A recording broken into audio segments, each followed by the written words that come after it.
Año 2026. Afganistán ya no es un país. Es una prisión legalizada de régimen estricto. Sus rehenes, más de 40 millones de personas. Aquí, la justicia es un recuerdo. Solo queda el terror público. Los estadios no son para el deporte, son para las ejecuciones. Las plazas públicas no son para la gente, son teatros de muerte. Esto no es caos, es un sistema, una máquina de supresión estatal. ¿Cómo una nación entera quedó paralizada por el miedo? La respuesta es brutalmente simple. El propio concepto de justicia fue convertido en un arma. Para febrero de 2026, este terror dejó de ser caos. Se había convertido en un estricto mecanismo burocrático, documentado en informes internacionales.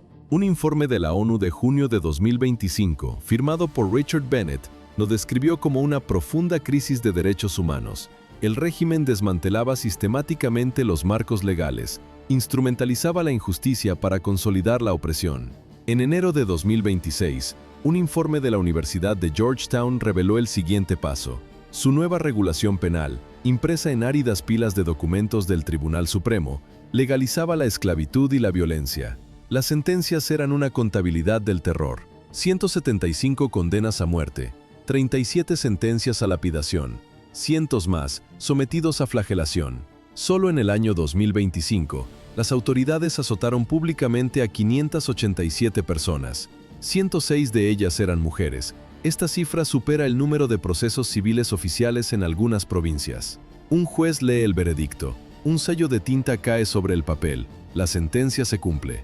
En diciembre de 2025, en la provincia de Khost, tuvo lugar una ejecución pública. Fue una de las 12 registradas desde la toma del poder. Los cargos: huir de casa, robo, adulterio. El régimen convirtió delitos morales ambiguos en sentencias de muerte legalizadas. El fundamento de este terror de Estado se sentó el 15 de agosto de 2021. Ese día, los líderes del grupo ocuparon los estudios de televisión en Kabul, mientras la capital colapsaba antes incluso de que se completara la retirada estadounidense. Prometieron amnistía, un perdón total para soldados, policías y funcionarios del gobierno anterior. ¿Para qué se necesitó la mentira televisada sobre la amnistía? Para obligar a miles de miembros de las fuerzas de seguridad a quedarse en casa, a esperar a los pelotones de fusilamiento. La promesa se rompió de inmediato. Empezaron los registros casa por casa, una cacería sistemática de cualquiera conectado al poder derrocado. Al menos 110 exsoldados afganos fueron ejecutados. Después de los hombres, fueron a por las instituciones. El sistema judicial fue purgado y reconstruido. El Tribunal Supremo se llenó de clérigos leales. Se eliminaron los estándares legales modernos, sin abogados defensores, sin pruebas. Los juicios duraban minutos. En noviembre de 2022, el sistema mostró su rostro. En la provincia de Tajar, 19 personas fueron castigadas en público, 9 de ellas mujeres. El crimen: adulterio, huir de casa. La sentencia: 39 latigazos. La táctica de 2021 no era nueva. Era una copia exacta de su primer ascenso al poder, iniciado en el sur en 1994. Afganistán, a principios de los 90, era un estado fallido. Tras la retirada soviética, los señores de la guerra se repartían el país. Territorios personales, batallas interminables, la población civil, una víctima del caos. De esa devastación surgió una fuerza, su cuna, Kandahar. Eran jóvenes combatientes que solo conocían el conflicto. Su promesa era simple: orden a través de la autoridad religiosa absoluta. Para un país agotado por la anarquía, el mensaje fue un ancla. La expansión fue brutalmente rápida. Kandahar cayó con mínima resistencia, pero sus métodos revelaron la verdad. Los comandantes que se negaban a someterse eran ejecutados al instante. El rumor de su crueldad corría más rápido que sus columnas. Pueblo tras pueblo se rendía sin luchar. En 2 años, su objetivo final era Kabul. Pero no era una capital, era un esqueleto de ciudad. Años de artillería de los señores de la guerra la habían pulverizado. Polvo y ruinas infinitas. La toma de la capital no sería el final. Sería el preludio para fundar el Ministerio de la Propagación de la Virtud y la Prevención del Vicio. Entraron a Kabul el 26 de septiembre de 1996. Tras tomar las ruinas de la capital, el nuevo poder levantó en días una arquitectura de supervisión total. Música prohibida, televisión destruida, cine, fotografía. Se silenció incluso el vuelo de cometas. Las bodas se celebraban en silencio. Las escuelas para niñas, cerradas. El burka se volvió obligatorio. ¿Cómo controlar a millones sin una burocracia desarrollada? Entregando el poder absoluto a patrullas con látigos en las calles. El sistema se apoyaba en dos pilares. Primero, los tribunales islámicos. Tribunales compuestos por clérigos sin supervisión externa. No había abogados, no había leyes escritas que un acusado pudiera consultar. Los veredictos se emitían en minutos. Luego estaba la policía de la virtud. Patrullas armadas con palos y látigos. Detenían a un transeúnte al azar. Inspeccionaban la ropa, la longitud de su barba. El único sonido en las calles silenciadas era el silbido de sus armas. Cualquier desvío de la norma implicaba castigo físico inmediato. La arquitectura del control encontró su manifestación física. El 26 de septiembre de 1996, el régimen envió su primera señal a la comunidad internacional, una señal de sangre. Frente al Palacio Presidencial, dos cuerpos cuelgan de un semáforo. Son el expresidente Mohammad Najibullah y su hermano. ¿Por qué asaltar una misión de la ONU por un solo hombre? Era un mensaje claro, la liquidación de cualquier zona segura. El recinto de las Naciones Unidas en Kabul era, por derecho internacional, territorio diplomático inviolable, un santuario. Najibullah se había refugiado allí desde 1992, creyendo en esa protección, una ilusión demolida. Esa noche, los soldados talibanes irrumpieron en el complejo, rompieron la inmunidad, agarraron a Najibullah y a su hermano, Shapur, los torturaron, los castraron, luego los ejecutaron. Amarraron los cuerpos a la parte trasera de un camión, el sonido sordo de la carne arrastrándose sobre el empedrado de las calles. En la boca de Najibullah metieron billetes y cigarrillos, la degradación final de su estatus. Los colgaron en el poste de luz. Dejaron los cuerpos expuestos como una advertencia para todos los que pasaran. Año 2001. El gobierno en Kabul cae. La violencia pública en la capital cesa, pero la máquina de liquidaciones no se detuvo. Se descentralizó, se trasladó a las provincias. La justicia ahora operaba desde mezquitas y casas particulares. Nacieron los tribunales en la sombra, sin abogados, sin registros, sin pruebas legítimas. Acusados de colaborar con el gobierno o con fuerzas extranjeras desaparecían. En el año 2010, la provincia de Kunduz, una pareja joven intentó escapar de un matrimonio forzado.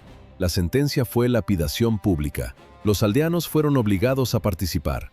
La provincia de Panjshir era un caso aparte, un histórico bastión de resistencia, incontrolable para los soviéticos y para el primer régimen. Por eso, el terror allí fue un castigo colectivo. Arrestos masivos, torturas y ejecuciones extrajudiciales se convirtieron en la norma. Los objetivos eran civiles, granjeros, ganaderos. Sacaban a la gente de sus casas durante la noche. Nunca más se les volvió a ver. El terror de las provincias tenía su réplica en la capital, un instrumento de parálisis masiva, el Estadio Ghazi en Kabul. ¿Cómo reunir legalmente a miles de espectadores para una ejecución? El Estado simplemente anunciaba un partido de fútbol. Miles llegaban esperando un respiro, encontraban un matadero. La historia de Milways fue una de tantas. Ya había perdido una pierna por una mina terrestre. Luego lo acusaron de robo. Él lo negó. Lo llevaron al centro del campo y frente a la multitud le amputaron un brazo. Era un sistema, una línea de producción. Los hombres condenados eran llevados al centro del Estadio Ghazi. No había juicios reales. Los médicos no estaban para curar, supervisaban la técnica de amputación. Manos, pies. La sangre fresca empapaba el césped verde, el mismo césped donde antes jugaban niños. A las amputaciones, a menudo, seguían las ejecuciones. Los cuerpos quedaban expuestos, como una advertencia. El silencio forzado de miles de testigos. Inmediatamente después, cuando retiraban los cuerpos, en el estadio se jugaban partidos de fútbol reales. La arquitectura del terror fue reinstaurada. Oficialmente, 20 años después del primer ciclo, el modelo de control en estadios regresó al campo legal, ignorando todos los protocolos internacionales. Diciembre de 2022, provincia de Farah. Un hombre, Tajmir, es conducido al centro de un campo polvoriento. Cientos de espectadores, altos funcionarios en las tribunas. Un oficial lee la sentencia de muerte. El padre de la víctima de Tajmir recibe un fusil de asalto.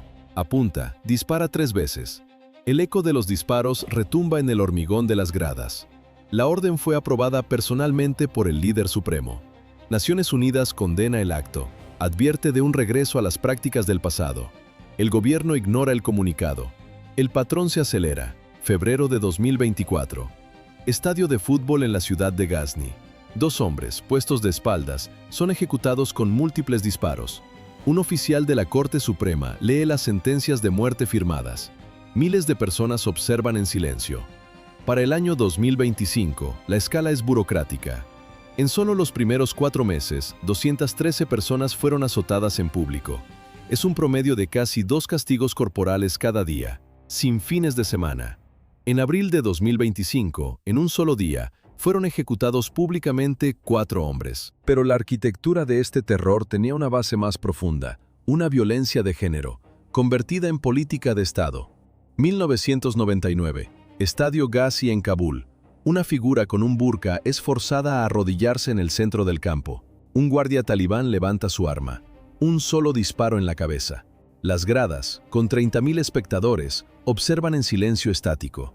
La ejecución fue grabada. El video se difundió fuera del país. ¿Cómo las leyes locales se convirtieron en un desafío global? A través de estas imágenes. Esa grabación fue una de las primeras pruebas documentales. La base para que las organizaciones internacionales calificaran el sistema como un apartheid de género. 16 años después, el mecanismo se repetía. 2015. Provincia de Gor.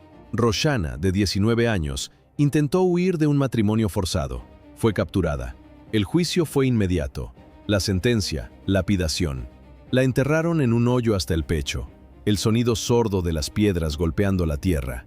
Y los objetivos de los teléfonos móviles de los aldeanos, grabando el horror sin poder intervenir. Roshana murió bajo las piedras. Muhammad Gul, su prometido y acusado del mismo delito, solo fue sentenciado a latigazos. Mientras las imágenes de la provincia de Gor recorrían el mundo, dentro de Afganistán se consolidaba una herida invisible. Borrar mensajes, esconder los teléfonos, bajar la voz. Una nueva rutina de supervivencia.